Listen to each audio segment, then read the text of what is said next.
Saya rekam dulu. Oke. Bismillahirrahmanirrahim. Saya awali. Assalamualaikum warahmatullahi wabarakatuh. Waalaikumsalam warahmatullahi wabarakatuh.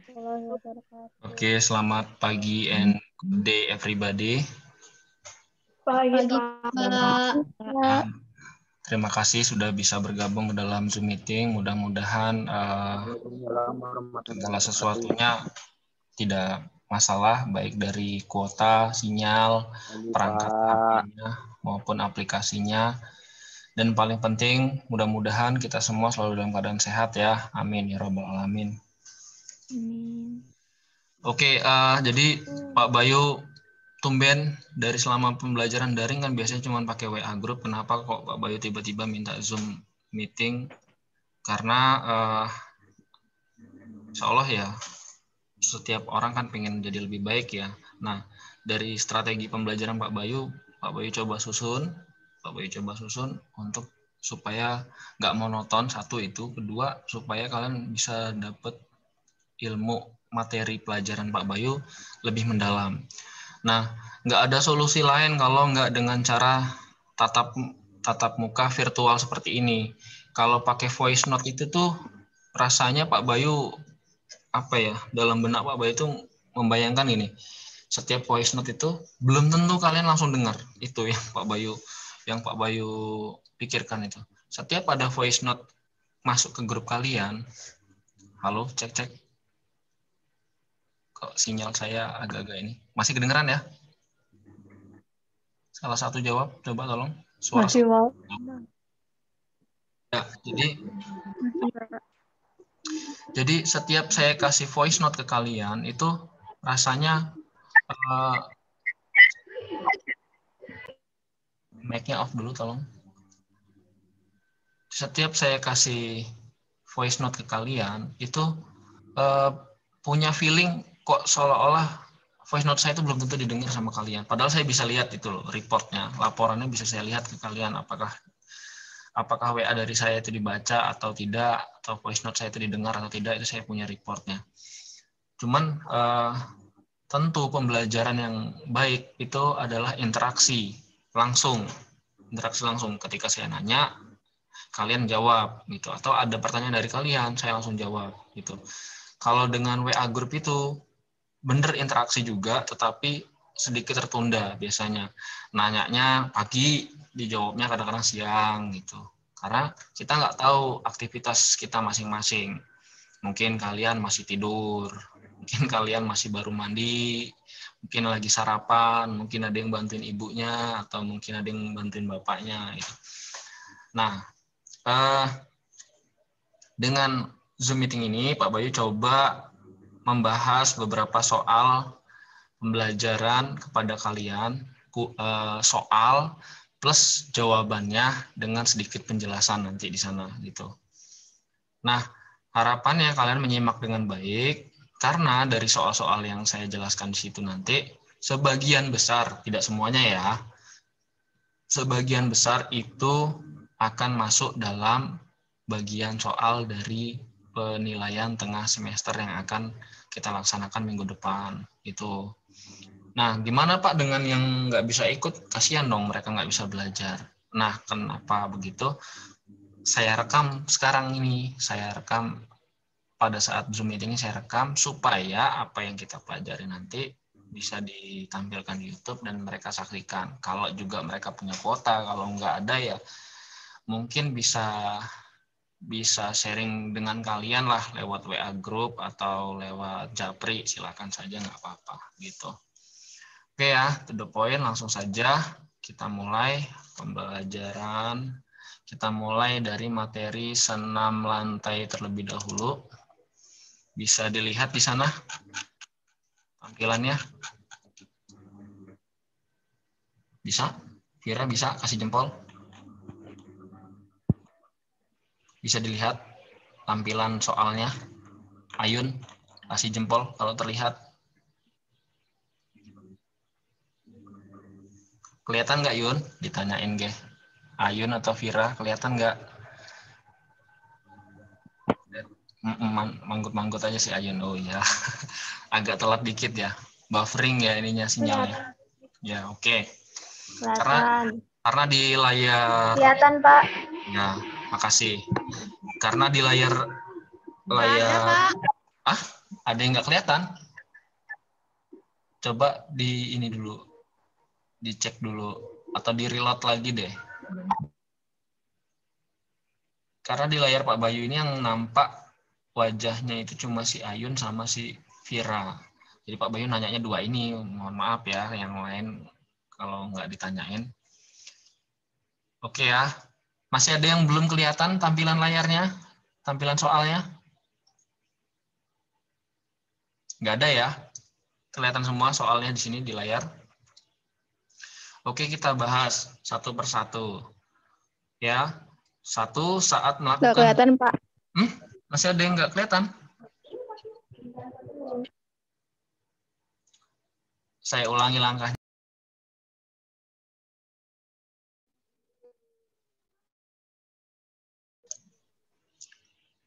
Oke, gimana? Masih nggak kelihatan?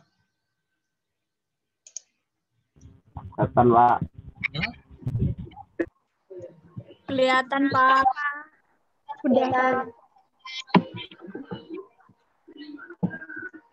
Ya, Sudah terlihat, Pak. saya mulai ya. Oke, Pak.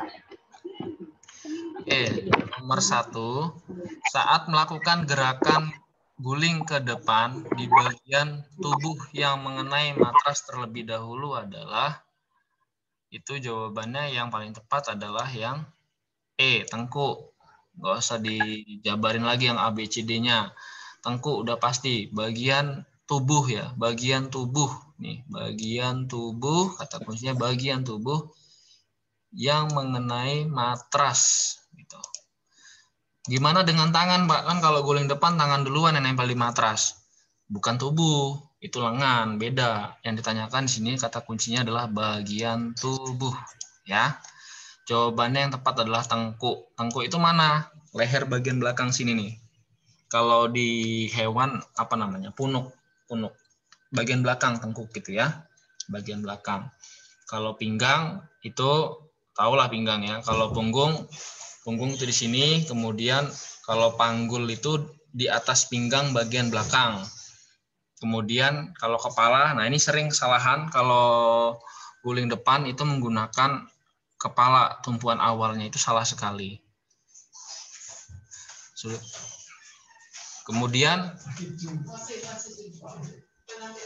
Kemudian next ya, nomor 2. Posisi badan saat akan melakukan guling ke belakang yang benar adalah, posisi badan saat akan melakukan guling belakang yang benar adalah A, membelakangi matras, B, di samping matras, C, di depan matras, D, di sebelah kanan matras, E, di sebelah kiri matras. Di sini kalian harus cermat melihat pilihan jawabannya, jangan buru-buru jawab. Kalau yang di samping matras, ya nggak mungkin guling belakang kita posisinya ada di samping matras. Kalau di depan matras, ini maksudnya di depan orang yang mau melakukan gerakan itu ada matras. Yang ditanyakan adalah mengguling ke belakang. Jadi jawaban yang tepat itu sebenarnya adalah yang membelakangi, bukan di depan matras seperti ini. Ya harus, kadang-kadang ada yang kejebak ini di depan matras kayak gini jawabannya. Jangan sampai salah. Ini yang di sebelah kanan atau di sebelah kiri udah pasti salah lah ya. Namanya mau guling belakang, masa di samping matras kan nggak mungkin. Matras kan memanjang, butuh wilayah matras yang lebih panjang gitu ya. Kemudian nomor 3. Sikap akhir guling ke belakang memerlukan. Kalau guling belakang itu biasanya diakhiri dengan apa? Dengan jongkok. Ya, dengan jongkok. Banyak yang orang melakukan, siswa yang melakukan guling ke belakang, ini akhirannya basing-basing dia. Ada yang tiduran, ada yang terlentang di telungkup, ada yang miring. Nah, yang tepat dalam sikap akhir guling ke belakang itu adalah jongkok. Ya, bukan nama itu ya. Bukan nama artis Korea ya. Kemudian nomor 4, gerakan mengguling ke belakang memerlukan, nah ini coba diperhatikan. Tunggu sebentar, ada yang masuk, Farel sama Gadis.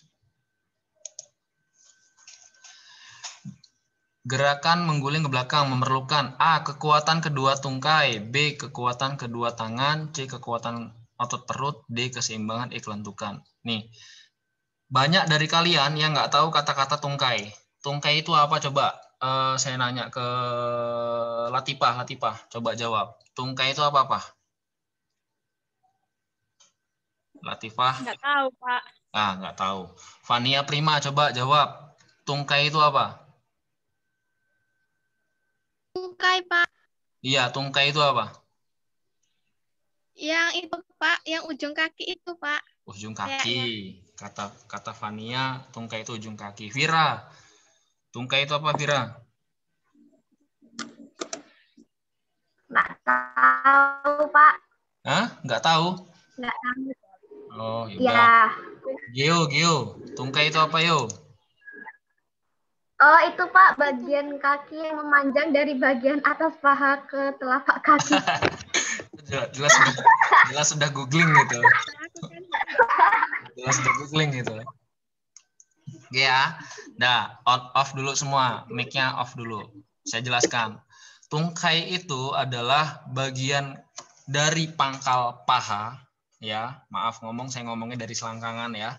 Dari pangkal paha sampai dengan telapak kaki itu disebut tungkai. Jadi satu kesatuan kaki itu disebut dengan tungkai. Ya, bisa dimengerti. Jadi itu tungkai. Kita kembali ke soalnya. Gerakan mengguling ke belakang memerlukan A. Kekuatan kedua tungkai. Apakah guling ke belakang memerlukan kekuatan kedua tungkai? Tidak.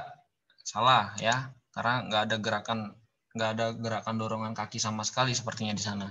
Yang B, kekuatan kedua tangan. Kekuatan kedua tangan. Tetap dia butuh. Coba ditandain dulu yang B.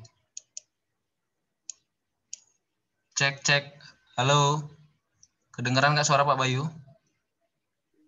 Dengar, Pak. Ya, takut nggak kedengeran karena ada tanda koneksi tidak stabil. Oke, saya ulangi. Yang B, kekuatan kedua tangan. Kita tandai dulu ya. Bisa jadi jawaban ini benar. Yang C, kekuatan otot perut. Ini salah, sama sekali tidak berpengaruh. Perut ya dibutuhkan tapi tidak terlalu banyak. Tidak dominan perannya dalam saat melakukan gerakan guling ke belakang. Yang D, keseimbangan. Apakah butuh keseimbangan dalam guling ke belakang? Butuh, tapi kita lihat dulu. Yang E, kelentukan. Di sini ditandai E jawabannya, kelentukan. Kenapa yang E yang betul jawabannya di sini? Menurut Pak Bayi memang betul yang E, kelentukan.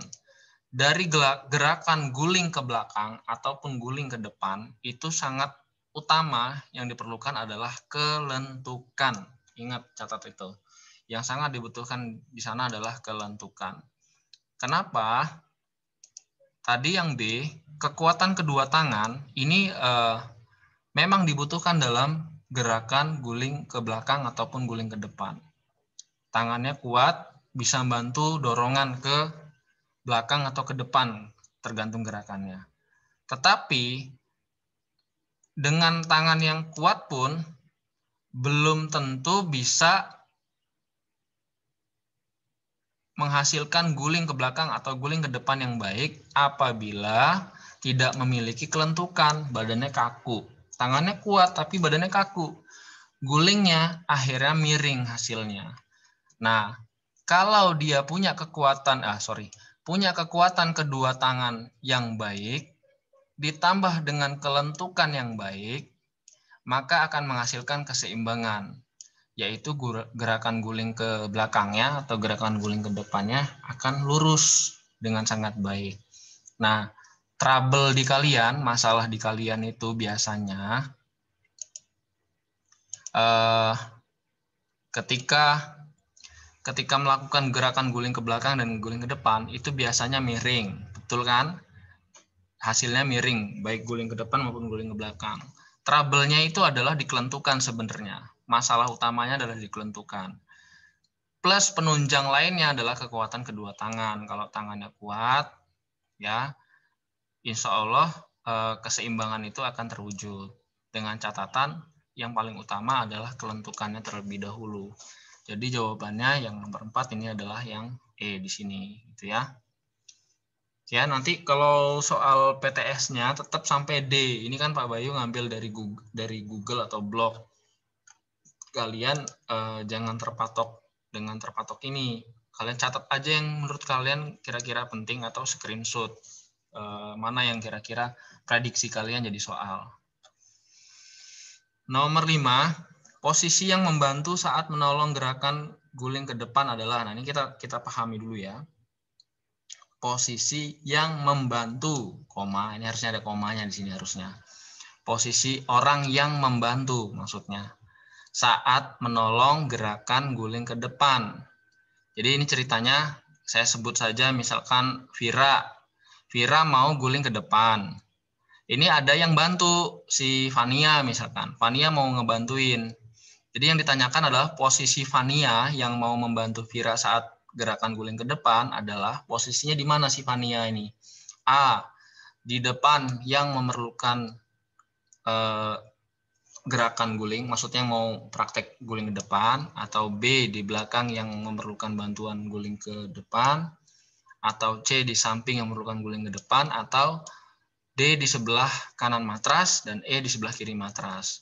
Jawabannya yang tepat adalah di samping yang memerlukan guling. Kenapa tidak di depan? Yang bantuin kenapa nggak di depan? Ada orang mau guling depan, kamu bantuin, tapi kamu di depannya. Apa yang terjadi?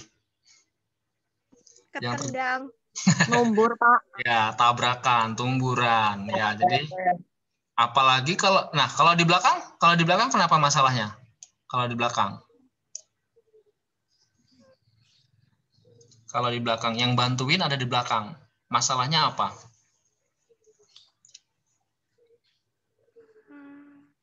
Ada orang mau guling depan, tapi kamu bantuin dari belakang. Satu, alasannya yang di belakang nggak boleh ya. Satu, bagian tubuh yang dipegang nanti jadi aneh-aneh ya. Mohon maaf ya, dan Saru. Jadi nggak pantas nanti kalau bantu dari belakang. Kedua, kalau posisi bantunya dari belakang itu dorongnya juga gimana? Didorong gini ya, bisa jungkel temennya, bukan cuma guling tapi jungkel, bisa temennya bisa mencelat. Apa bahasa mencelat itu? Bisa mental temennya karena didorong terlalu kuat dari belakang. Jadi jawaban yang tepat adalah di samping yang memerlukan guling. Di samping yang memerlukan guling. Pak, gimana dengan yang ini, Pak? Di sebelah kanan matras atau di sebelah kiri matras? Apa bedanya dengan di samping yang memerlukan guling ini? Bedanya, kalau di sebelah kanan matras, di sebelah kiri matras, itu belum tentu dekat dengan orangnya. Yang D sama E ini belum tentu dekat sama orangnya. Tapi kalau yang C, di samping yang memerlukan guling, ini udah pasti ada di sebelahnya, gitu ya. Yang katanya kalau peribahasa anak sekarang, yang chattingan terus akan kalah sama yang ada di sebelahnya terus gitu. Ketawa dia. Oke, next ya, nomor 6. Gerakan mengguling ke depan memerlukan unsur. Nah, ini tadi yang paling utama tadi apa? Dalam guling, yaitu kelentukan. Itu ya, nggak usah saya jelaskan lagi. Tadi udah saya jabarkan tadi masalah di atas. Nomor 7. Sikap lilin adalah sikap meluruskan badan dengan sikap. Ini jawabannya, kedua kaki rapat ke atas. Ya, sikap lilin itu jawaban yang tepat. Nggak mungkin kaki dibuka selebar bahu. Itu mau sikap lilin apa sikap kompor. Kemudian badan tegak di atas. Salah, sikap lilin itu bukan berdiri tapi diawali dengan tiduran. Kemudian badan dan kaki lurus. Loh, ini kedebok ya. Salah ini. Ini badan dan kaki lurus ini persiapannya. Bukan ini yang dimaksud. Yang E, kedua lengan menopang pinggul. Ini betul, tetapi yang lebih tepat adalah meluruskan badan Kan ini kata kuncinya meluruskan badan dengan sikap. Nah, ini kemudian ikutan lanjutannya. Kedua kaki rapat ke atas. Ini yang tepat, yang D. Oke, next nomor 8. Sikap lilin tergolong gerakan senam lantai yang bertujuan untuk melatih kelincahan, kekuatan, keseimbangan, daya tahan, dan kecepatan. Paling dominan hasil yang didapat dari latihan gerak sikap lilin ini adalah untuk melatih keseimbangan. Jadi kalau kalian rajin-rajin gerak sikap lilin ya, lagi tiduran di kasur, rebahan, tiba-tiba kalian angkat kaki ke atas, ditahan beberapa detik, itu membantu melatih keseimbangan kalian, ya. Juga melatih kekuatan lengan kalian, menahan pinggul kalian sendiri untuk posisi statis supaya kakinya rapat berdiri di atas, sedangkan badannya di bawah, begitu. Oke ya, lanjut. Next, nomor 9. Sikap lilin yang benar, kedua tungkai, tadi tungkai udah tahu ya, kedua tungkai harus A lurus ke atas, udah langsung aja nih kalau ketemu A-nya lurus ke atas langsung aja. Nggak mungkin dia dibengkokkan, nggak mungkin ditekuk sedikit, karena tuntutannya adalah lurus ya, apalagi direnggangkan. Jadi jawabannya yang A. Next, nomor 10. Sikap atau posisi awal sikap lilin adalah berdiri tegak, salah. Tidur telentang, ya betul. Jongkok, salah juga. Tidur telungkup, salah. Berbaring sama tidur telentang apa bedanya? Ayo, ada yang tahu nggak? Kalau terlentang, tidurnya terlentang, Pak. Tidur sambil telentang gitu ya. Terus kalau berbaring? Kalau berbaring apa, ayo?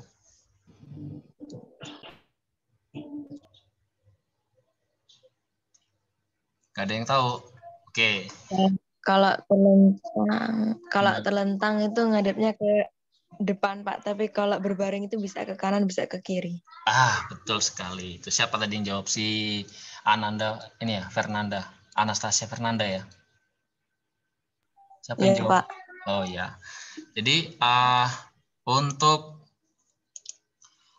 untuk apa namanya,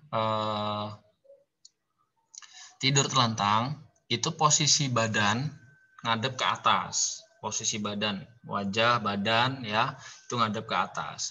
Kalau telungkup kan tahu ya, tengkurap, kalau kata orang Jawa tengkurap, wajahnya ngadep ke arah matras, badannya, dadanya ngadep ke arah matras. Tapi kalau berbaring ya, berbaring ini bisa diantara terlentang, bisa diantara telungkup. Cuman umumnya kebiasaan orang Indonesia dengar kata-kata berbaring itu terlentang, tapi beda ya. Berbaring itu bisa aja terlentang, bisa aja terlungkup, bisa aja nganan, bisa aja ngiri, kayak kata si Anastasia tadi itu. Begitu. Jadi jawaban yang tepat ini adalah tidur terlentang. Awas terkecoh kalau ada soal seperti ini. Oke, next. 11. Nama induk organisasi Senam Indonesia adalah. Nah, jadi di Indonesia senam itu kan dibagi dua, ada senam lantai atau senam ketangkasan. Kemudian ada senam irama atau senam ritmik. Nah, dua-duanya ini dinaungi organisasi yang bernama Persani. Persatuan Senam Indonesia. Kalau di latihan soal ini enak sekali nih, PSSI ini udah tahu lah kalian, PSSI itu udah sepak bola, udah istilahnya kalian sudah hafal, paham. FIFA, VIA, IAG ini udah jelas pengecoh yang terlalu membuat jawabannya itu jadi mudah, karena kalau kata kuncinya begini, kalau ada soal induk organisasi seperti ini, ya nama induk organisasi seperti ini, kalau yang diminta Indonesia, biasanya sangat sering sekali jawaban depannya itu kalau nggak P itu per, kalau nggak P per, tuh kata kuncinya. Ya, kalian nggak harus hafal itu semua sebenarnya. Bisa kalian raba-raba kira-kira aja. Depannya kalau yang diminta itu Indonesia, saya ulangi. Kalau yang diminta itu organisasi Indonesia, depannya itu kalau nggak P, itu per biasanya umumnya. PSSI, PBVSI, Perbasi, PBSI bulu tangkis, terus untuk renang itu PRSI, apalagi. Kecuali kalau ada lagi yang dengan istilah ikatan, ya ikatan, IPSI. Tuh. Belakangnya biasanya pakai I kalau Indonesia, ya belakangnya pakai I. Nah itu harus dikira-kira. Kemarin kalau nggak salah di PH 1 saya keluarin soal ini, saya kasih pengecohnya itu Persani, terus PSI. Persani kan jawabannya, PSI itu nggak ada, induk organisasi PSI itu nggak ada, itu nama partai politik gitu kalau nggak salah. Ada lagi ISI gitu, Ikatan Senam Indonesia buat pengecoh. Nah, itu bukan. Jadi yang betul jawabannya Persani. Gitu. Jangan sampai terkecoh. Kalau dunia, ya kata kunci kalau dunia ini kan tadi Indonesia ya. Tapi kalau yang diminta dunia, biasanya awalnya itu F. Kalau enggak, I. I-nya itu internasional. F-nya itu federation biasanya. Begitu. Ya. Oke, bisa diterima ya. Oke, sebelum saya lanjutkan, ada pertanyaan sejauh ini? Nggak ada? Tidak. Lanjut? Tidak, Pak. Lanjut. Oke. Next, nomor 12. Sikap badan yang terlentang dan membusur. Ini harusnya dan ini. Yang membusur, bertumpu pada kedua tangan dan kedua kaki. Bertumpu pada kedua tangan dan kedua kaki dengan siku-siku dan lutut lurus merupakan gerakan, dan pasti kayang ya. Kalau ada kata kunci membusur dalam senam lantai, itu udah pasti jawabannya kayang. Terkait dengan kayang. Kan ini sikap badan. Merupakan gerakan. Langsung aja kayang. Sikap lilin kan lurus tadi udah kita bahas. Bentuknya siku-siku. Kemudian berguling ke depan itu membulat. Berguling ke belakang membulat. Meroda itu membulat. Jadi jawaban yang tepat adalah kayang. Gitu. Ya. Next, 13, senam yang gerakannya dengan alat. Senam lantai ya, ini maksudnya ya. Senam lantai yang gerakannya dengan alat dan dilakukan di atas matras disebut senam lantai. Ya. Alat di sini kan yang kalian tahu sejauh ini cuma matras kan? Sejauh ini kalian cuma tahu matras. Alat dalam senam lantai itu apa aja? Oke, saya coba browsing sebentar. Tunggu ya. Alat senam lantai. Masih bisa kelihatan layarnya saya browsing? Masih, Pak. Masih ya. Masih, Pak. Ini hasil browsingnya nih. Kelihatan? Ada, jangan dilihat gambarnya, Saru.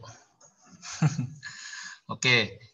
Kita lihat di sini. Senam lantai itu punya alat matras, kuda-kuda pelana, kuda-kuda lompat, gelang-gelang, palang tunggal, dan palang sejajar. Coba cek di gambar. Nah, ini nih yang lengkap nih. Oke ya. Bisa kita lihat. Kelihatan nggak yang gambarnya ini? Bentar. Nah, ini kelihatan nggak gambarnya? Kelihatan, Pak. Kelihatan ya? Kelihatan, Pak. Buram-buram dikit. Ya, nggak apa-apa. Nah, ini Kelihatan, Pak. ada palang tunggal, ada palang ganda. Ini yang buat gantungan. Gantungan itu yang biasanya ada atlet yang gantungan, terus dia orangnya muter-muter kayak sirkus itu. Itu bagian dari senam lantai itu, bukan atraksi. Itu bagian dari olahraga. Kemudian ini ada ini. Ya. Apa ini namanya, lupa saya. Kemudian ada juga ini kuda-kuda pelana. Dia kayak tempat tunggangan kuda itu nih. Ya, di sini juga sama nih. Ini kuda-kuda lompat. Ya, tempat duduk kuda juga. Ya, jadi ada palang tunggal, ada palang ganda, ada ini kuda-kuda pelana, ada kuda-kuda lompat. Jadi banyak alatnya, nggak cuma matras. Sejauh ini kalian kan cuma paham alat dari senam lantai itu matras ya. Nah, itu ada banyak. Sekarang kalian udah bisa tahu. Oke, kita balik lagi ke soalnya tadi. Ya, tadi nomor 13 jawabannya yang D, lantai ya. Sekarang kita nomor 14. Masih kelihatan ya soalnya ya? Masih, Pak. Oke. Nomor 14 di sini berikut ini yang merupakan gerakan senam lantai tanpa alat. Gerakan senam lantai tanpa alat adalah guling depan di atas peti lompat. Peti lompat itu tadi yang bisa aja digantikan dengan kuda-kuda pelana tadi itu. Itu alat bukan? Alat. Guling ke belakang di atas peti lompat, itu juga alat. Lompat ke kanan di atas peti lompat, juga alat. Sikap lilin, kita keep dulu, kita tahan dulu. Lompat jongkok di atas peti, nah juga alat juga. Nah, kok di sini ditandainnya jawabannya sikap lilin? Emang sikap lilin nggak pakai matras, Pak? Nah, ini biar kalian paham ya. Jadi matras merupakan alat dari senam lantai, tetapi lebih cenderung matras itu sebagai pelengkap untuk keamanan aja, untuk keamanan. Tetapi yang untuk ketangkasan sesungguhnya, jadi kan senam lantai itu kan punya nama lain senam ketangkasan, ya biar kalian tahu. Senam lantai itu punya nama lain senam ketangkasan. Nah, senam lantai atau senam ketangkasan yang dimaksud tadi, alat yang dipakai yang sesungguhnya tadi gambar yang saya tampilkan tadi. Ada palang tunggal, palang ganda, ada yang tempat gantungan itu apa saya lupa masih namanya itu. Kemudian ada kuda-kuda pelana, ada kuda-kuda lompat. Itulah yang dimaksud dengan alatnya. Sedangkan matras itu lebih untuk safety-nya saja gitu. Tapi tetap bisa disebut dengan alat kalau misalkan ada soal esai kalian mau jawab matras itu bagian dari alatnya, silahkan, nggak apa-apa, itu termasuk alatnya. Tapi kalau ketemu soal seperti ini, berikut ini yang merupakan gerakan senam lantai tanpa alat, ada jawaban sikap lilin, apakah sikap lilin tidak memerlukan matras? Ya bisa saja sikap lilin tidak memerlukan matras, gitu. Tetapi lebih baik menggunakan matras untuk keamanan si orang yang melakukan gerakan senam tersebut. Gitu ya. Next, nomor 15. Pernyataan berikut yang bukan merupakan ciri gerakan meroda. Meroda ini harusnya ada di kalian ya. Kemarin saya nyuruh ini nggak sih? Salah satu video dari kalian tuh yang putra khususnya ada gerakan meroda nggak? Kayaknya nggak ada ya. Harusnya kelas 9 itu ada gerakan meroda ini harusnya. Meroda itu nama lainnya red slack. Ya, red slack.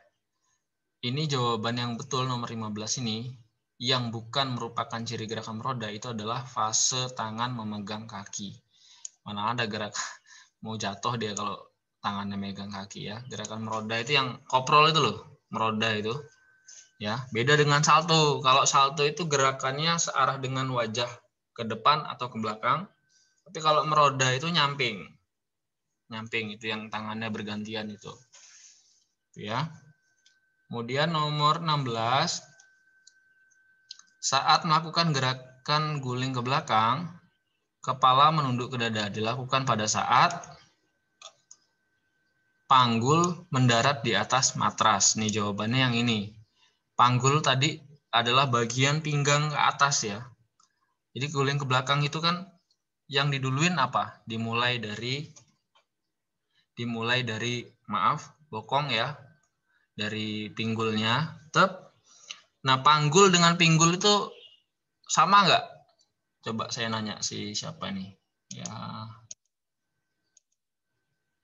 Farel, panggul sama pinggul sama nggak? Rel, menurutmu Rel?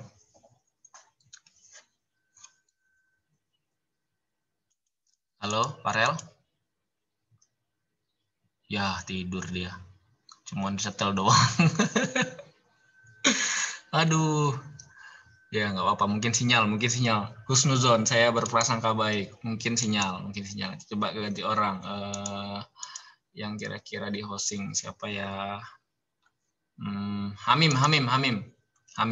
Pinggul sama panggul apa bedanya, Mim? Atau sama? Jangan-jangan menurutmu? Pinggul sama panggul sama nggak? Nggak tahu, Pak. Oh, nggak tahu. Jawaban yang excited. Simple dan jelas. Kalau nggak tahu bilang nggak tahu, bagus. Cahya, pinggul sama panggul sama nggak ya? Kalau pinggul di kayak mana ya Pak, bingung. Kalau kalau pinggul itu bokong. Kalau panggul di atasnya bokong. Nggak apa-apa, ini kan kita bahas pelajaran ya. Jadi pinggul itu betul. Pinggul itu lebih tepatnya di bagian bawah ya, bottom kalau di bahasa Inggrisnya bottom. Ya tadi bokong lah. Kalau kasarnya lagi pantat gitu ya. Nah, sedangkan panggul itu di atasnya pinggang, ya, di atasnya pinggang. Di atasnya lagi namanya apa? Di atasnya panggul tadi. Namanya punggung. Di atasnya punggung ada apa lagi? Pundak. Ya, pundak atau bahu. Kemudian di atas pundak atau bahu ada apa? Yang belakang leher?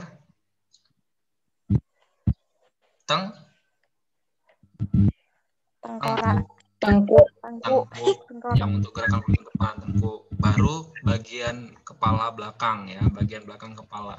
Tuh bagian-bagian itu kalian harus tahu, itu standar tuh bahasa Indonesia. Ya.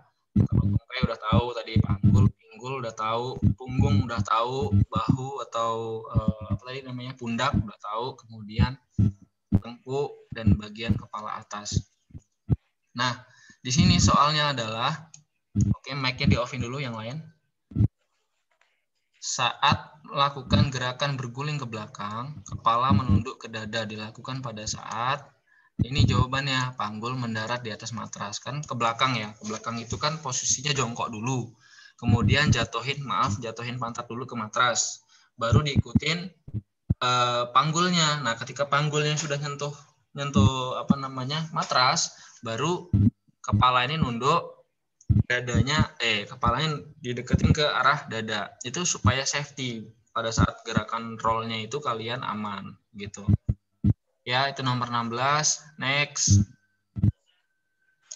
Kesalahan umum yang sering terjadi pada saat melakukan gerakan kayang adalah, langsung saja nih jawabannya, yang sikap kepala yang terlalu menengadah. Maksudnya, ketika kayang gini, ya, ini sering kepalanya ini terlalu, bagian belakangnya terlalu nempel ke arah punggung. Ya, walaupun nggak bisa banget kan, tapi sering sekali kepalanya terlalu ke arah punggung. Jadi, dia nggak bisa membantu gerakan tangan atau pinggangnya itu.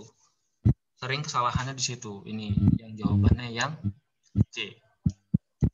Ya, kalau ada soal seperti ini. Oke, next. 18. Penempatan tangan terlalu jauh di belakang sehingga sikapnya salah dan tidak membuat tolakan, merupakan kesalahan pada. Kita amati kata-katanya.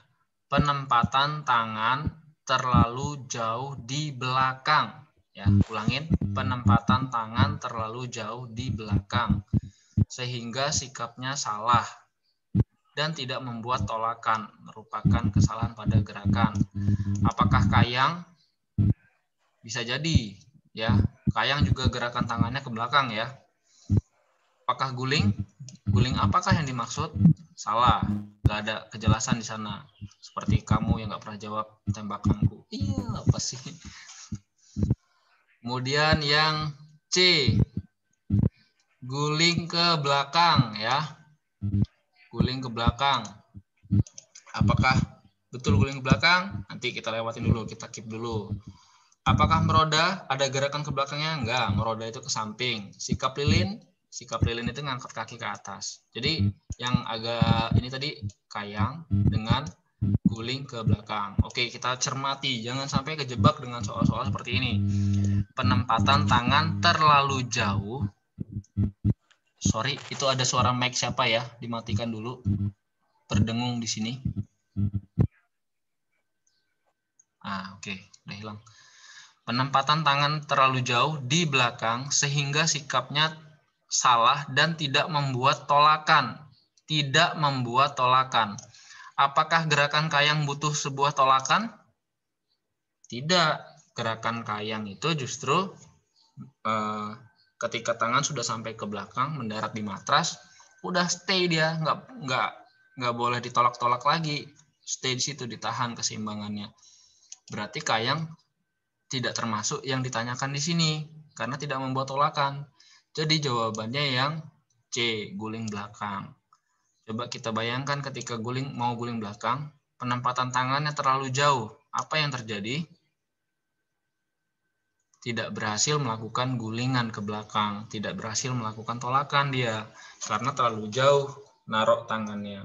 Jadi harusnya ketika mau guling ke belakang, pinggulnya ditaruh, baru panggul, kemudian bahu atau punggung ya. Punggung, bahu, lalu tangan itu sudah nempel di matras, nggak jauh dari pundak di matras itu.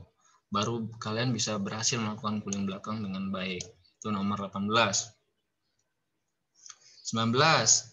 Gerakan senam lantai yang mendukung gerakan meroda. Nah, gerakan meroda kan tadi tahu ya, yang menyamping itu ya, yang koprol itu ya. Apakah sikap lilin? Tidak, salah. Apakah sikap berbaring duduk? Salah. Apakah sikap angkat tubuh? Kalian tahu sikap angkat tubuh ini apa dalam bahasa Inggrisnya? Ini adalah handstand, ya, berdiri dengan tangan. Handstand. Sikap melenting ini guling lenting, nggak ngaruh dia dengan gerakan meroda. Sikap berdiri, ya berdiri, apakah mendukung? Ya mendukung, cuman bukan ini yang dimaksud, ya. Yang dimaksud di sini adalah sikap angkat tubuh atau handstand. Kenapa kok dia mendukung gerakan meroda? Karena pada saat gerakan meroda itu bertumpu dengan kedua tangan dan butuh tangan yang kuat. Biasanya kalau orang yang kuat handstand atau angkat tubuh, tentu dia akan kuat melakukan gerakan meroda. Gitu kata kuncinya. Oke, kemudian nomor 20, gerakan meroda bertumpu pada kedua tangan. Ya, tuh. Nggak perlu dijelaskan lagi, itu udah jelas. Kemudian ini, pada gerakan kayang, sikap badan yang benar adalah seperti busur ya. Jadi ingat kalau kayang pasti kaitannya dengan kata-kata busur karena kayang itu kan setengah lingkaran itu jadinya kalau yang bagus. Tapi kayangnya kalian kan macam-macam, ada yang manjang ya, jadi badannya nggak lurus, tangannya nekuk-nekuk gitu ya. Ada yang tangannya terlalu gimana, jadi nggak seperti busur ininya hasil gerakannya. Kemudian ini cara melakukan gerakan kayang. Langsung aja saya jelaskan jawabannya. Kedua tangan diputar ke belakang ya, kedua tangan diputar ke belakang sampai menyentuh matras sebagai tumpuan. Ini yang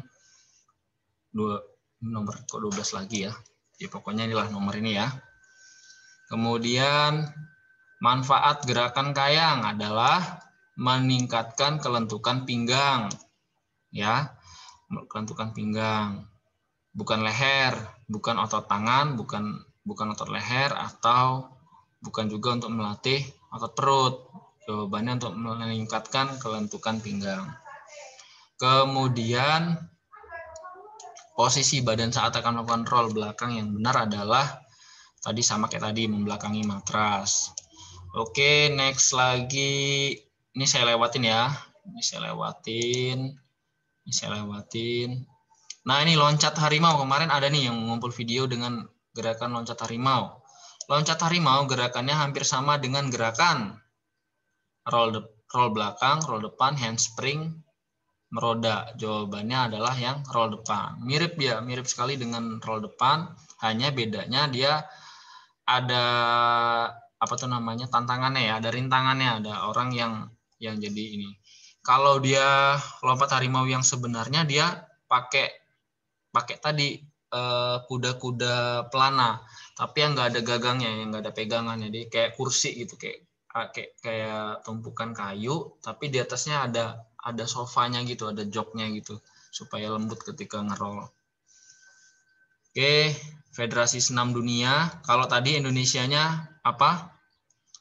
Kalau organisasi senam di Indonesia tadi apa? NIMADE. Tadi apa namanya NIMADE? Indo organisasi senam di Indonesia tadi apa namanya? Helena?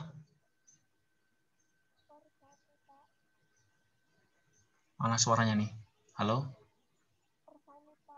Kecil banget suaranya. Halo?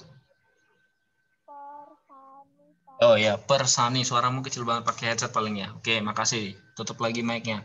Kalau di Indonesia tadi jawabannya Persani untuk organisasinya.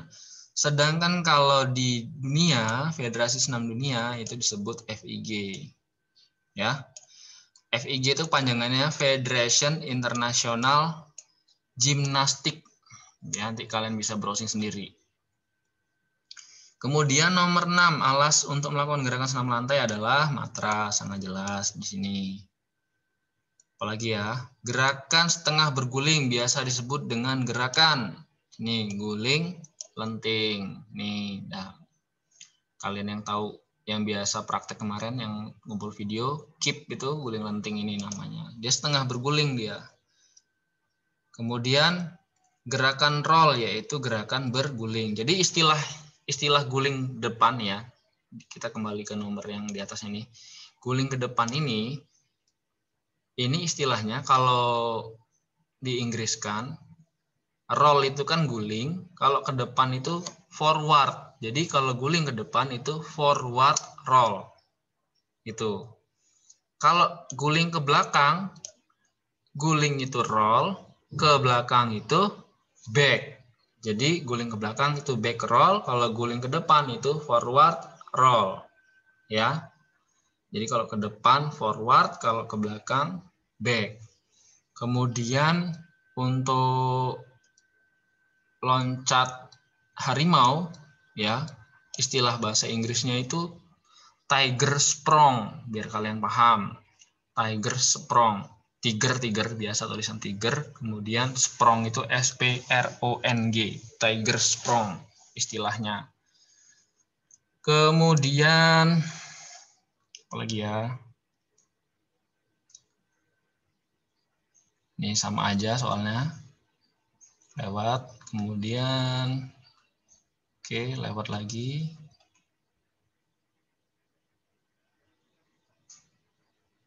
Nah ya, yang bisa jadi ini pembelajaran. Nah ini, saat melakukan handstand berdiri dengan tangan, handstand berdiri dengan tangan, berat badan bertumpu pada itu tangan, namanya juga handstand ya. Ada loh gerakan yang namanya headstand. Tahu head? Head, coba si Ara. Headstand itu apa, Ara? Kalau handstand tadi berdiri dengan tangan, jawabannya yang tangan ini ya. Kalau headstand apa, Ra? Nggak tahu, Pak. Lupa. Jawaban paling aman. Headstand, head itu kepala, stand itu berdiri. Jadi berdiri dengan kepala. Emang ada, Pak, gerakan seperti itu dalam senam lantai? Ada. Headstand, ya. Jadi ada handstand, ada headstand. Kalau handstand berdiri dengan tangan, kalau headstand berdiri dengan kepala. Handstand, copstand merupakan bentuk latihan. Sebenarnya di sini harusnya kekuatan, cuman jawaban yang paling tepat adalah keseimbangan. Karena berdiri kakinya di atas, kepalanya di bawah. Tantangannya jangan sampai jatuh dalam waktu hitungan beberapa detik. Gitu. Jadi jawabannya di sini adalah keseimbangan yang B. Kebalikan daripada roll depan ya udah pasti roll belakang lah ya. Kecuali kalau di sini soalnya pakai bahasa Inggris jawabannya. Di sini soalnya kebalikan daripada roll depan adalah A, red flag, B, apa nih, belenting tangan. Anggap inilah. Misalkan yang B tadi apa? Setelah red flag, yang B handstand, yang C back roll, D tiger sprong. Jawabannya tentu diingat-ingat. Kalau ke belakang itu back roll, back. Kalau ke belakang itu back. Ya. Oke, itu tadi udahlah cukup ya kalau senam lantai. Saya rasa nggak terlalu apa namanya, nggak terlalu sulit buat kalian. Itu tadi materi untuk senam lantai. Ada pertanyaan untuk senam lantai? Kalau nggak ada, saya lanjut ke senam irama. Ayo. Ada nggak pertanyaan? Nggak ada suara berarti cukup untuk senam lantai. Lanjut ya ke senam irama ya. Marca Vibina. Apa, Ca? Bi? Oke, next kita ke senam irama. Senam irama tadi yang mana ya? Yang ini.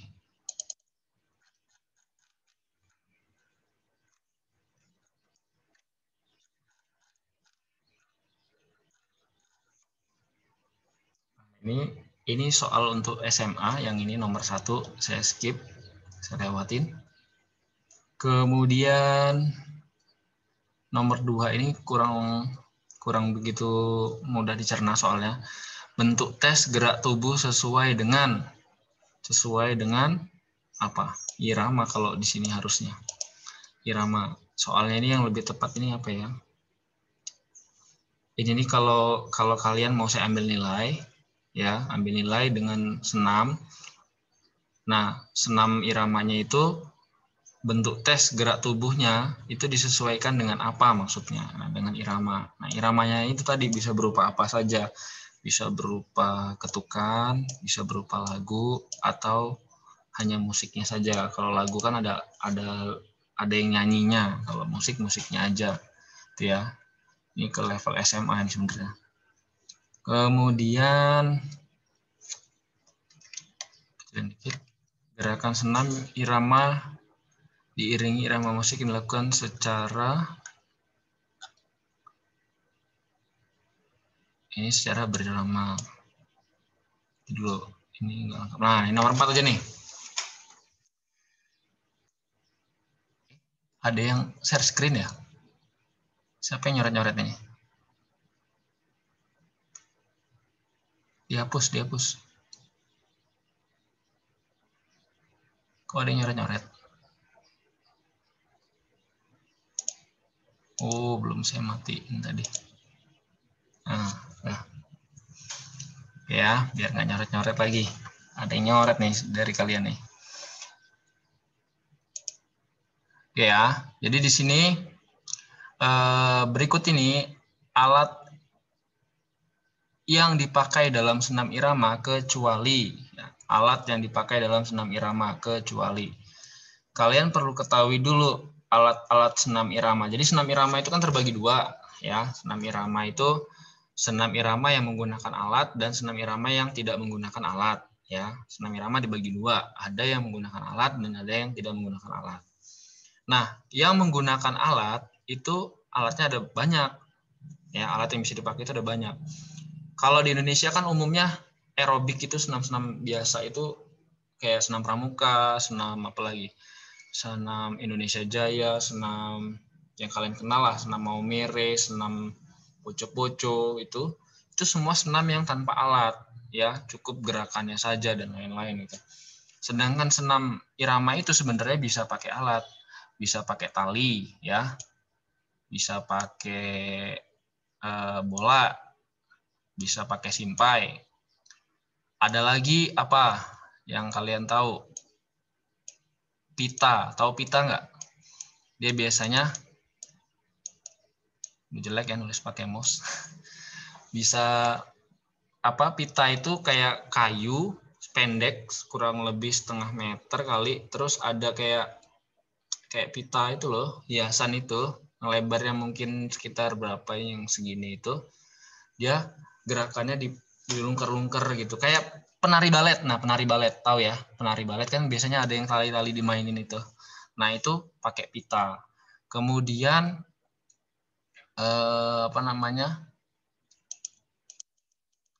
bisa juga pakai gada. Tahu gada nggak? Gada itu senjatanya Bima, kalau yang pernah nonton film Mahabharata, senjatanya Bima, dia pukulan yang gede itu, terus ada kayak pentungannya itu yang di atasnya gede gitu, kepalanya itu. Nah, itu gada itu juga merupakan bagian dari alat yang bisa digunakan dalam senam irama. Itu senam irama yang bisa menggunakan alat. Tali, bola, simpai, gada, pita, tongkat juga bisa. Kemudian apa lagi ya? Udah itu cukup itu. Nah, terus ini topi ini berarti kecuali kan, ini soalnya kan kecuali ya. Ini kan soalnya kecuali. Kalau udah kecuali itu harus hati-hati. Kecuali ini topi tadi yang nandain tadi, ini bener nih, siapa tadi yang nandain tadi nggak tahu. Topi itu betul. Ya, topi itu betul.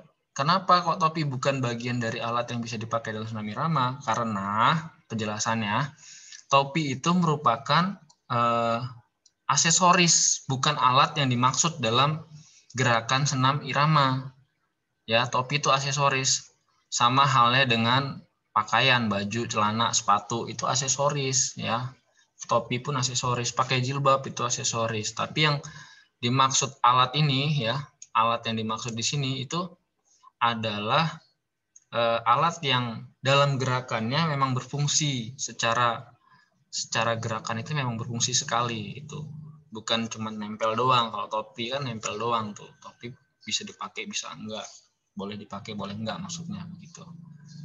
Ya. Kemudian next. Dulu. Ini dihapus dulu.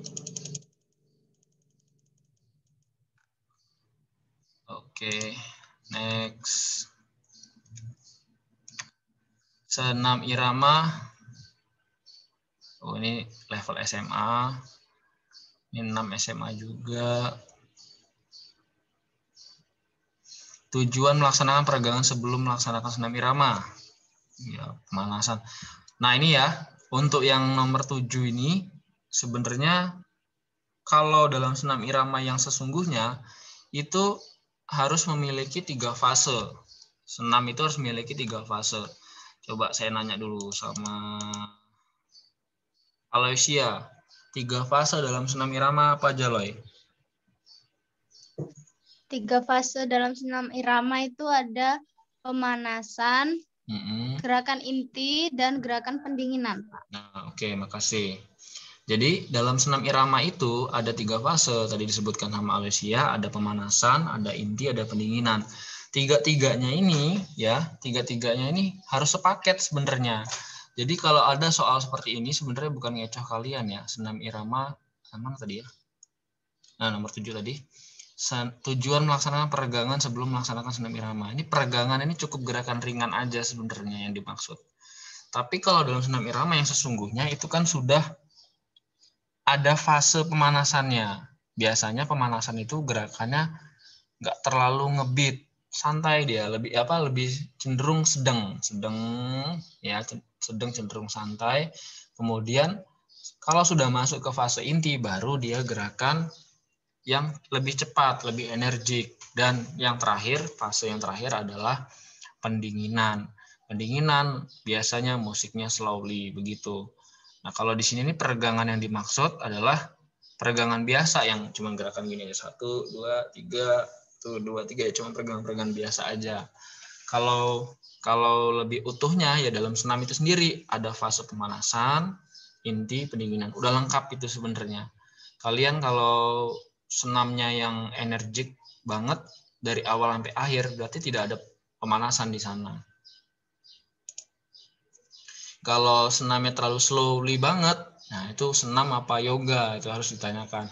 Jadi senam itu pada intinya ya gerakan inti itu sebenarnya yang dicari. Cuman lebih baik 3 ini harus lengkap, pemanasan, inti, pendinginan. Dan perlu kalian catat ya, ya terserah deh di kertas atau cukup didengarkan dalam kepala kalian, diingat ya. Pemanasan itu biasa disebut dengan warming up ya atau stretching ya. Peregangan ini yang dimaksud tadi, stretching, warming up atau apa tadi istilahnya, pemanasan, stretching atau warming up. Itu peregangan itu ya. Yang kedua, fase inti. Kalau tadi fase pemanasan itu disebut dengan warming up, yang kedua fase inti disebut dengan aerobik. Itu perlu kalian ingat tuh. Siapa tahu keluar besok. Ya dikasih bocoran deh. Fase inti itu disebut aerobik. Fase yang ketiga, kalau tadi kan yang kedua inti itu aerobik, yang ketiga pendinginan itu istilahnya adalah cooling down atau cool down. Cuman dirubah dalam bahasa Inggris saja, nggak usah bingung-bingung. Hanya bedanya yang inti, yang aerobik, nggak ada istilah nggak mirip-mirip banget. Kalau pendinginan kan sama tuh, cooling down sama, kalau pemanasan warming up sama istilahnya. Nah, kalau yang intinya itu aerobik itu ya, harus kalian ingat itu, siapa tahu keluar. Dikasih bocoran. Oke, nomor 8 nih. Ini termasuk gerak dasar gerak dasar senam. Sikap tubuh ketika akan melaksanakan langkah ke depan adalah A. Berdiri tegak, B. Berdiri istirahat, C. Berdiri kangkang, D. Bebas. Jawabannya udah pasti berdiri tegak. Kalau senam gerakannya terlalu bebas juga nggak bagus juga, kecuali memang gerakannya variasi. Langkahnya ke depan itu variasi, bisa dia posisi tubuhnya agak bebas. Tetapi umumnya sikap tubuh ketika akan melaksanakan langkah ke depan itu jawabannya adalah berdiri tegak, yang A. Ya. Ini level SMA, sebenarnya SMP juga ini, nomor 9 ini, tapi nggak usah lah, saya nggak akan ngeluarin soal yang sesulit ini. Kalau di masa daring ya, masa pandemi, kalau umum bisa aja saya keluarin soalnya kayak gitu. 10 lewat 11 nih yang gampang nih. Fungsi musik dalam senam irama adalah untuk A. Menambah semangat gerakan, B. Memvariasikan gerakan, C. Memvariasikan langkah, D. Menambah gaya. Apakah dengan setel musik gayanya akan bertambah? Itu banyak gaya, itu salah ya. Apakah langkahnya otomatis memvariasikan sendiri? Belum tentu. Apakah gerakannya akan muncul sendiri variasinya? Belum tentu. Jadi musik itu di situ berfungsi untuk menambah semangat gerakan. Apalagi musiknya yang ngebeat ya. Ngebeat itu maksudnya yang energik, yang semangat musiknya, yang membakar semangat. Kemudian dengan speaker yang menggelegar gitu, wah itu senamnya pasti jadi lebih semangat. Kalau nggak percaya tanya aja alumni para pesenam di sini tuh, ada Vira, ada Ara, ada Alosia, ada siapa lagi tuh, banyak tuh alumni pesenam kita. Kemudian apalagi ya,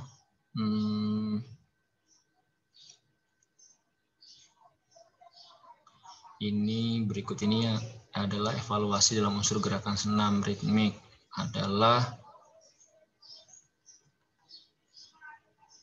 kekuatan tubuh.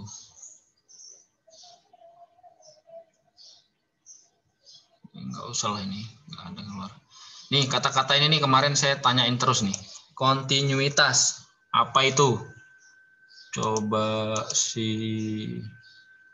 Geo, kontinuitas apa yuk?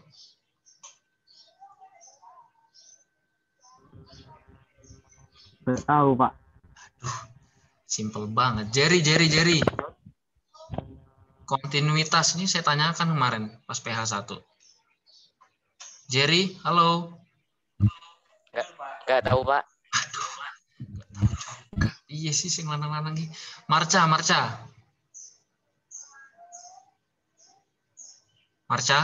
Hai.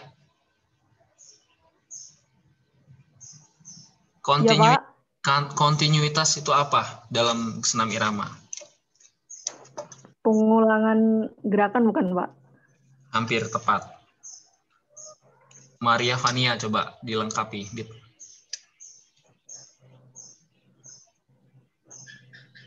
Pengulangan gerakan yang berkesinambungan, Pak. Iya, gitu kurang lebih segitu tepatnya ya. Jadi kontinuitas dalam senam irama itu adalah gerakan senam ya. Itu diulang-ulang dan berkelanjutan. Itu dalam senam irama itu biasanya kontinuitas. Dia gerakannya tuh nggak terputus-putus. Gerak terus. Mana ada senam itu durasinya 13 menit. Dari 13 menit itu ada 1 menit yang dia cuma diem aja. Nggak ada. Pasti kalaupun dia ada fase diemnya nggak lebih dari 8 hitungan. Ya, jadi kontinuitas itu gerakannya diulang-ulang dan berkesinambungan. Maksudnya terus-menerus gerakan itu. Nggak pernah terputus. Itu ya. Oke, apalagi ya? Aktivitas ritmik adalah bab dari cabang olahraga Udah pasti senam lah. Kalau permainan itu kan ada permainan bola besar, permainan bola kecil, kemudian atletik itu yang lari, lompat, lempar, kemudian bela diri, biasanya kita pelajarinya pencak silat, jadi jawabannya nih yang senam kalau keluar ya.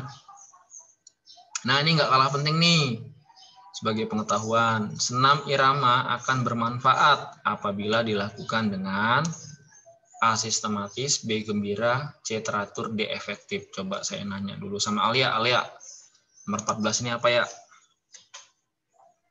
Gembira, Wak. Oh iya, langsung dijawab. Tepat sekali. Jadi senam itu, ya, senam irama itu akan sangat bermanfaat apabila dilaksanakan atau dilakukan dengan gembira, dengan senang, dengan happy. Makanya orang senam kalau lomba, khususnya ya lomba senam itu dengan senyum. Senyum itu bukan cuma nambah nilai, bukan berarti kalian narsis, sok manis, senyum-senyum sendiri. Bukan. Dalam ilmunya sendiri, senam irama itu kalau dilakukan dengan gembira, tentu akan menghasilkan keringat lebih banyak. Itu udah ada penelitiannya, bisa kalian searching di Google sebanyak-banyaknya itu. Apabila kalian senam dengan gembira, tentu kalian akan menikmati musiknya. Kalian geraknya lebih semangat, meledak-ledak biasanya. Kalau udah enjoy itu gerakannya asik sendiri. Seolah-olah kamu si ahli dalam senam itu. Nah, itu makanya sangat bermanfaat kalau senam itu dilakukan dengan perasaan gembira. Harus senyum ya. Coba deh, ada nggak orang, ini ada sih orang senam tapi mukanya cemberut. Dulu kalau pas masih tatap muka itu banyak tuh. Terutama dia yang males senam, dia yang cuman senam karena takut sama kepala sekolah gitu. Itu ada tuh, nggak usah ketawa, nggak usah senyum-senyum ya. Ada di antara kalian paling jangan-jangan. Jadi senam itu harus gembira, jangan karena senyumnya kepaksa, ada kepala sekolah, nggak ada kepala sekolah, gerak lagi gitu. Nggak bener kalau kayak gitu ya. Kemudian manfaat senam irama, kecuali di sini dapat memperabukan lemak berlebihan. Maksudnya ini menghancurkan lemak ya, pakai bahasa Malaysia jangan-jangan ini. Meningkatkan daya tahan jantung, betul, karena senam itu melatih kardio. Kemudian merupakan suatu jadwal penurunan badan. Ini bahasanya bahasa Malaysia jangan-jangan ini. Maksudnya dengan senam kita bisa menurunkan berat badan, ya betul. Ya salah satunya kalau rajin senam itu bisa menurunkan berat badan. Apalagi kalau sambil stres diputusin pacar ya, terus senam tiap hari, otomatis berat badan langsung turun drastis. Oke, jadi ini jawabannya yang kecuali ya. Di sini membentuk, teratur, dan lincah ini jawabannya.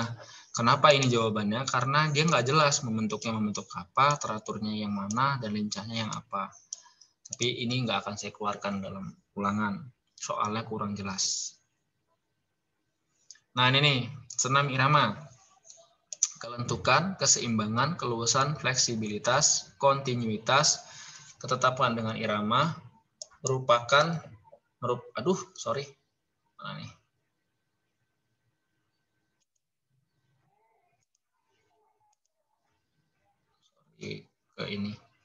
Kepencet nggak sengaja. Oke ya, ulangin. Kelentukan, keseimbangan, keluasan, fleksibilitas, kontinuitas, ketetapan dengan irama merupakan bagian dari. Coba tolong jawab Ayu Gita. Yuk. Hai Ayu. Yuk. Ayo, dicariin Bayu. Nggak ada suaranya. Ayo, kamu tidur ya? Cuman ngidupin Zoom-nya aja. Aduh, siapa ya?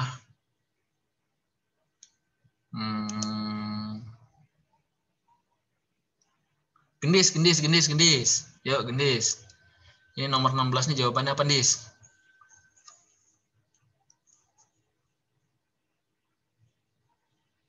Hai, Gendis. Loh, nggak ada suaranya semua. Ini apa sinyal saya jangan-jangan yang jelek? Halo? Yang lain?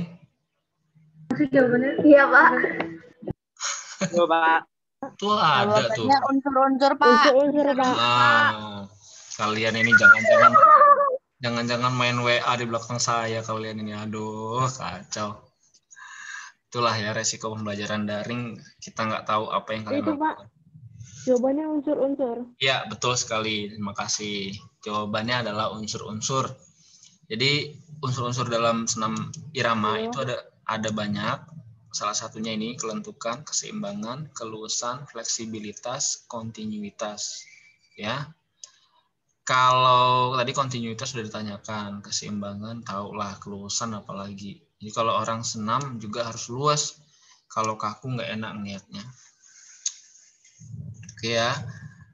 Nomor 17 kita skip, 18 skip, 19 skip, 20 skip, 21 skip, 22 skip aja, 23 skip juga, 24 skip, 25 skip, 26 skip juga, 27. Oke, itulah paling. Kalau senam irama nggak terlalu banyak sih, saya mengambil soalnya yang ya, tapi rata ya, besok 30 soal itu 10 senam lantai, 10 senam irama, 10 bab aktivitas air atau aktivitas renang. Senam lantai saya rasa itu. Mungkin ada yang ingin tanyakan, silahkan sebelum saya lanjut ke bagian bab renang.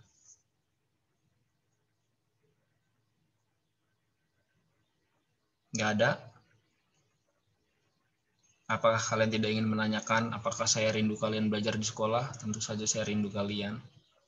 Aduh, Bapak ini gombel terus.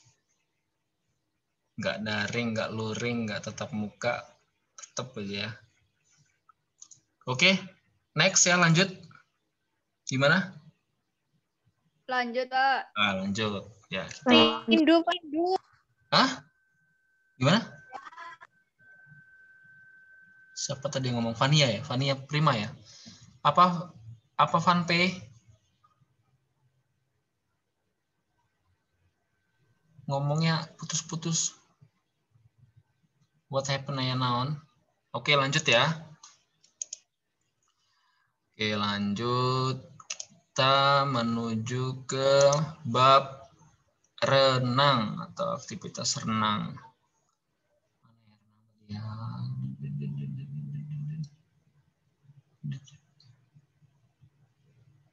Bukan. Ini senam tadi.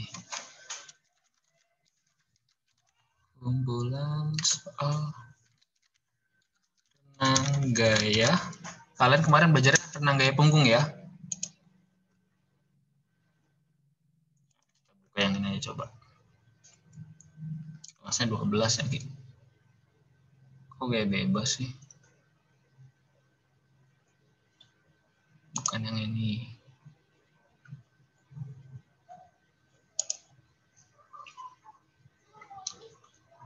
Kok sepi-sepi aja kalian?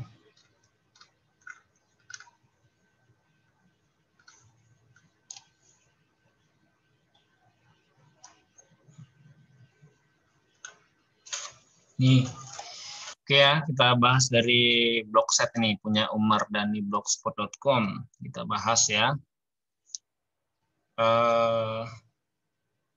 Renang gaya punggung mulai dipertandingkan secara resmi pada tahun. Di sini jawabannya yang E, 1912.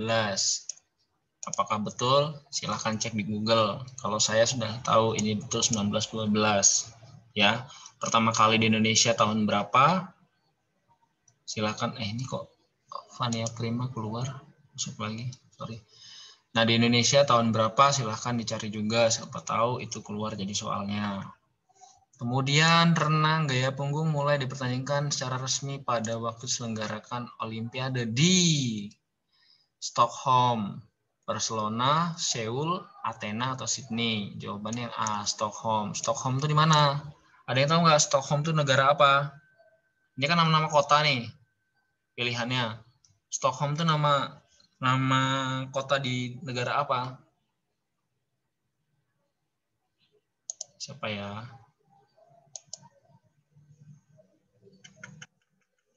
Gangga. Stockholm itu nama kota di negara apa enggak? Nggak tahu, Pak. Iya. Tadi mau Simple banget pokoknya, nggak tahu Pak gitu. Siapa lagi ya? Gadis. Hey gadis. Stockholm. Nama kota di negara apa? Jangan-jangan sama juga nih kayak si tadi tuh.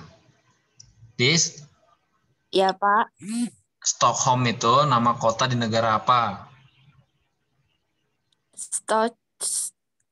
Stockholm. Nama kota di negara apa? Di Swedia. Ya nggak, Pak? Yakin?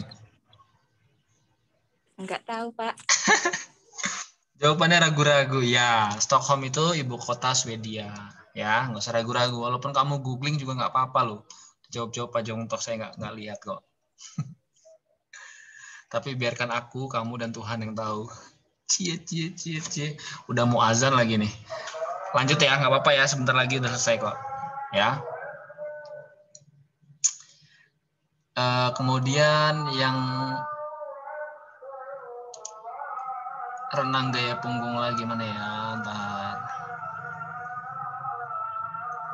Sebentar. Nih, perbedaan yang mencolok antara renang gaya punggung dengan renang gaya bebas. Kalian tahu kan renang gaya punggung itu ngadep badannya kemana? Ngadep badannya kemana? Salah satu jawab. ke atas. Ya, ngadep ke atas permukaan air. Kalau renang gaya bebas, tetap normal ya, yang standar orang-orang umum renang itu. Nah, itu perbedaan yang paling mencolok itu adalah posisi tubuhnya di sini. Kalian harus cermati ya. Gerakan tangan hampir sama, karena kebalik jadi beda gitu ya. Gerakan kaki itu hampir sama, nendang bergantian. Kemudian kalau waktu startnya, nah ini waktu startnya juga sebenarnya beda juga nih sebenarnya waktu start. Cuman yang paling mencolok itu posisi tubuh. Kalau waktu start itu, waktu mulainya, kalau renang gaya bebas itu dari atas, dari tempat lompatnya itu loh, ya, balok startnya itu. Kalau renang gaya punggung, ya, renang gaya punggung ini startnya langsung dari dalam air, orangnya udah dalam air. Itu ingat, siapa tahu keluar. Ya, bocoran lagi deh. Gitu. Oke ya, next. Renang gaya punggung dalam pengambilan napas tidak perlu teknik khusus karena posisi muka selalu berada di apa nih jawaban yang tepat? Yang C, di atas permukaan air. Nah, jadi ingatin lagi biar kalian tahu bedanya. Ya, ini air nih, ini air. Kelihatan ya kertas ya. Ini air. Duh, jangan warna ini ding, nggak kelihatan karena sensor itu. Nah, ini air nih. Ya, ini air. Kalau di atas permukaan air itu begini. Ini di atas. Ini di atasnya. Kelihatan muka saya, kelihatan nggak sih kamera video saya? Kelihatan, Pak. Kelihatan, Pak. Ini air, ya. Ini di atasnya, di atas permukaan air. Kalau di bawah permukaan air itu di bawahnya begini. Kalau di permukaan air itu sejajar dengan airnya. Itu bedanya ya.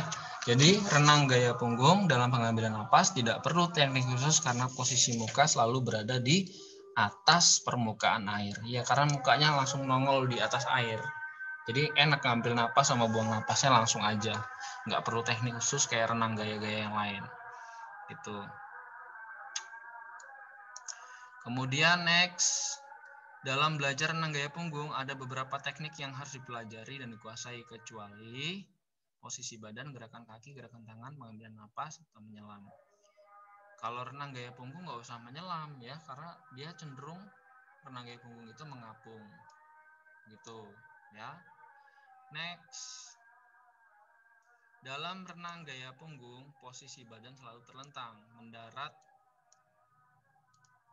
mendarat di permukaan air kecuali bagian A muka, B tangan, C kaki, D badan, E kepala. Jawabannya yang A. Tadi yang saya jelaskan, mukanya udah nongol di atas permukaan air. Itu membantu pernapasan.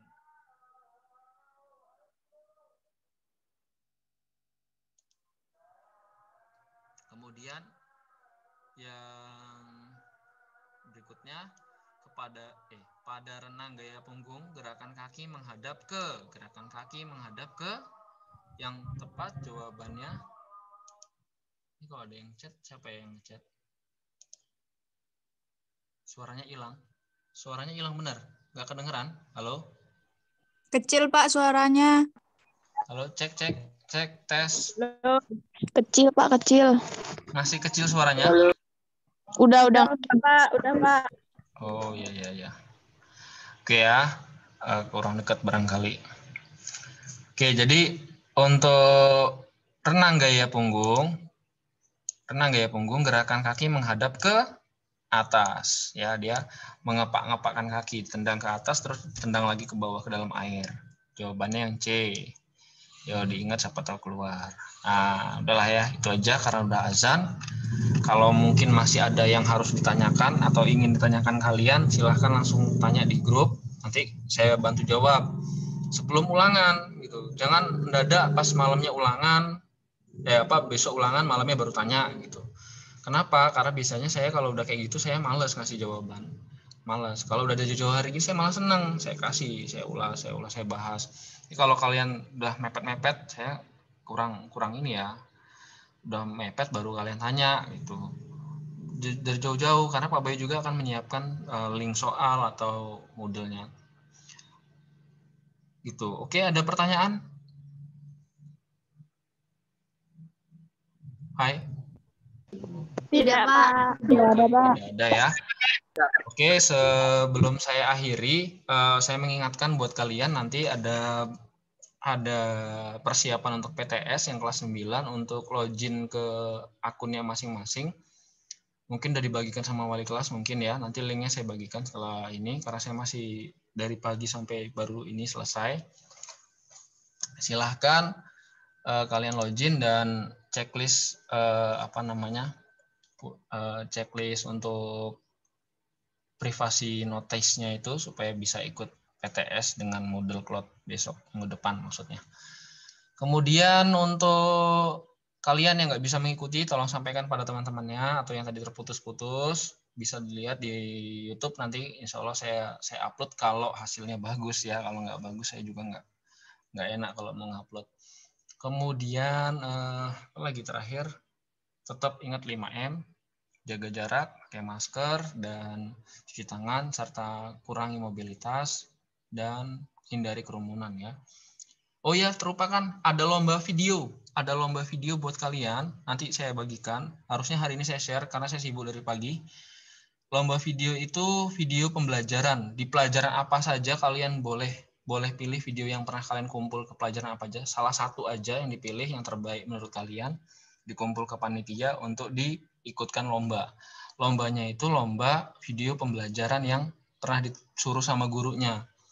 Misalkan kayak yang pernah saya upload itu punya Maria Vania atau Made Budi itu ya, pernah saya upload di YouTube. Nah, yang kayak gitu-gitu boleh dikumpul gitu. Jadi itu nanti dicari 5 nominator terbaik, hadiahnya trofi, sertifikat sama bingkisan. Bingkisannya apa ya lihat nanti aja. Yang penting itu nanti saya bagikan. Buat kalian kan kelas 9A ini rata-rata kreatif, silahkan ikut ya. Jangan ragu-ragu. Oke, terima kasih atas partisipasinya untuk kegiatan pembelajaran PJOK hari ini. Mudah-mudahan bermanfaat buat kita semua. Dan mudah-mudahan besok hasil ulangannya cukup memuaskan atau bahkan sangat memuaskan bagi kalian dan bagi saya. Amin ya rabbal alamin. Terima kasih. Saya akhiri. Wabillahi taufiq wal hidayah. Wassalamualaikum warahmatullahi wabarakatuh. Waalaikumsalam warahmatullahi wabarakatuh. Selamat siang and good afternoon. Makan semuanya. Saya tutup ya Zoom-nya. Dadah. Selamat aktivitas. Dadah, Pak.